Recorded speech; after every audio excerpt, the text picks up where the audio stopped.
tahu, ada namanya pembenaran atau dibenarkan. Kenapa di sini dikatakan bahwa kehidupan manusia yang sudah memperoleh pembenaran? Kenapa manusia memiliki pembenaran atau memperoleh pembenaran? Dan dari siapa pembenaran itu kita peroleh?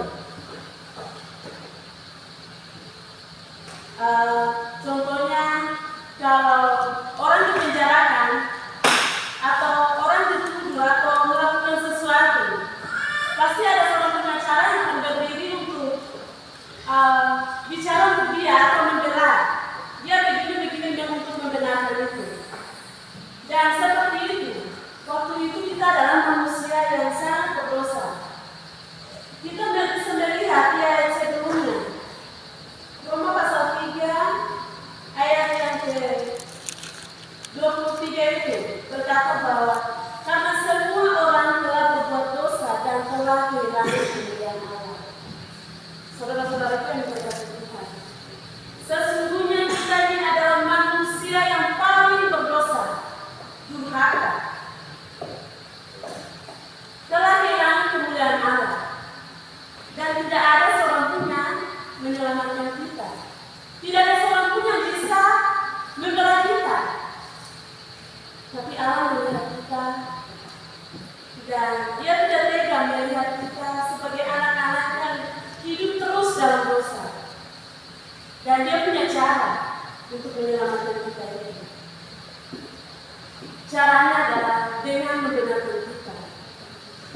Membenarkan kita hanya di dalam Yesus Kristus, bukan dengan siapa-siapa, bukan dengan cara apapun, bukan dengan bayar dengan harga emas, perak atau uang lainnya, tetapi dengan darah Yesus Kristus. Dia membenarkan saudara dan saya. Ya, puji Tuhan. Dan kita sudah dibenarkan, sudah memperoleh kebenaran ini di dalam Yesus Kristus. Ya. Dan pertanyaannya adalah, bagaimana kehidupan manusia yang sudah memperoleh kebenaran itu? Kehidupan kita sebagai orang-orang yang sudah dibenarkan itu bagaimana? Atau akibat dari pembenaran itu bagi kita itu apa? Ya, kita akan melihat poin yang pertama adalah hidup dalam damai sejahtera dengan Allah. Kita bisa lihat ayat 1 hingga ayat yang ke-4. Hidup damai sejahtera dengan Allah. Bapak Ibu Saudara sekalian, karena Allah itu adalah kudus, satu kesalahan atau apa melanggar perintah Tuhan kita buat, sedikit apa saja yang kita buat, sangat berbahaya. Mau masuk dalam rumah itu susah, mau bilang Bapak susah. Hubungan kita dengan Bapa di surga itu sangat jauh, karena dosa itu memisahkan kita dengan Allah. Hubungan kita dengan Tuhan tidak damai. Tetapi Tuhan punya cara untuk menyelamatkan kita dan mendamaikan kita. Dan hasil dari pembenaran, membenarkan kita melalui putranya Yesus Kristus itu, kita memperoleh hidup damai sejahtera dengan Allah. Kita baca di ayat 1 sampai ayat 4. Sebab itu kita yang dibenarkan karena iman, kita hidup dalam damai sejahtera dengan Allah.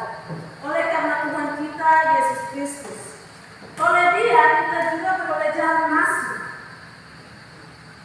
Oleh Dia juga kita beroleh jalan masuk. Oleh siapa? Oleh Yesus. Melalui Yesus itu kita beroleh jalan masuk kepada Bapa, kepada kasih karunia ini. Di dalam kasih karunia ini kita berdiri dan kita bermegah dalam pengharapan akan menerima kemuliaan Allah. Ya, kita juga memiliki pengharapan bahwa kita akan memiliki kemuliaan Allah. Kelak nanti pada saat nanti Tuhan Yesus datang kedua kalinya, kita akan memiliki kemuliaan Allah. Kita memiliki pengharapan bahwa kita akan ke surga, itu semua karena karya Bapa di surga sendiri melalui Tuhan Yesus Kristus. Dan bukan hanya itu saja, kita malah bermegah juga dalam kesengsaraan kita. Saudara-saudara yang berkati Tuhan, di sini berkata bahwa kita malah bermegah juga dalam kesengsaraan kita. Ini luar biasa ya. Tidak gampang untuk memiliki ini. Masa orang dalam kesengsaraan baru mau bermegah, mau bersukacita. Ini gampang atau sulit? Sulit. Sulit ya? Ini sangat sulit. Saat sakit, saat kelaparan, pokoknya keadaan kita tidak baik-baik saja. Apakah kita bilang, weh sungguh senang, puji Tuhan, bisa kan? Kita bersukacita, kita bermegah, bisa? Sebenarnya ini sangat sulit bagi saudara-saudara. Secara manusiawi memang itu tidak mudah. Tetapi orang yang sudah memiliki kebenaran itu pasti bisa.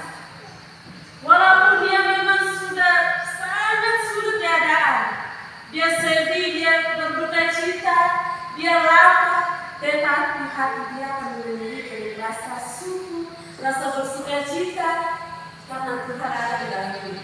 Dan dia memiliki pengharapan bahwa saya akan masuk surga dan hal-hal yang susah akan saya hadapi di dunia hanya biasa saja.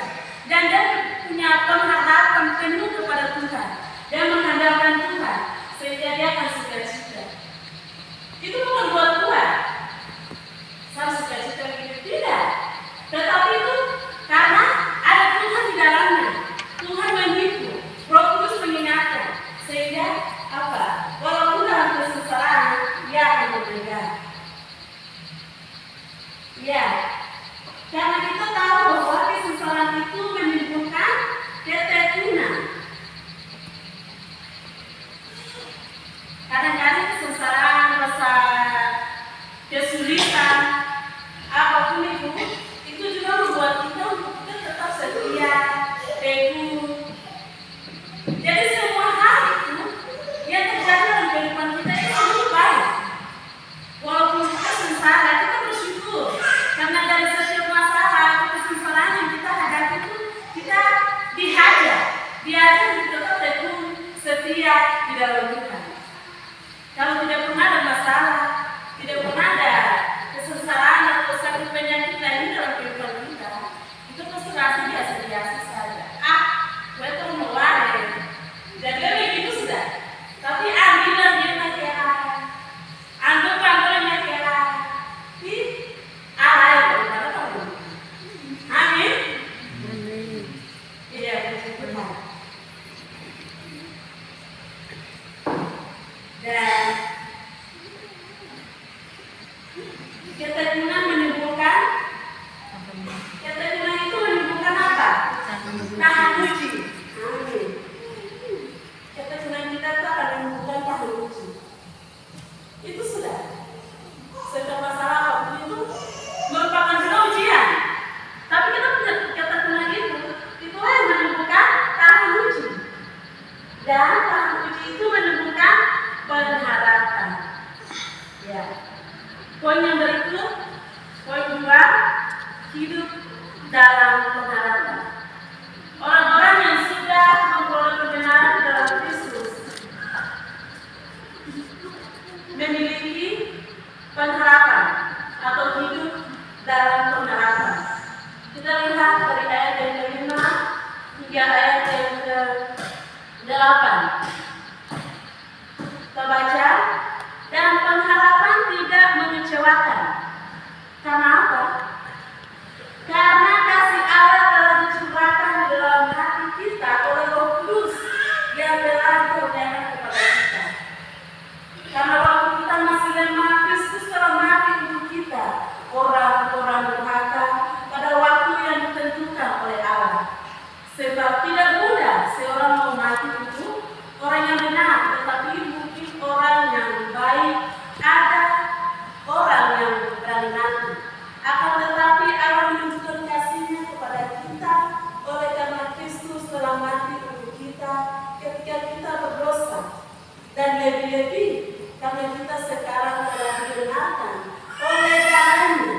kita pasti akan diselamatkan dari buta Allah, dari Tuhan. Jadi orang-orang yang sudah dibenarkan atau kita yang sudah memiliki kebenaran itu di dalam Yesus Kristus, kita memiliki pengharapan akan keselamatan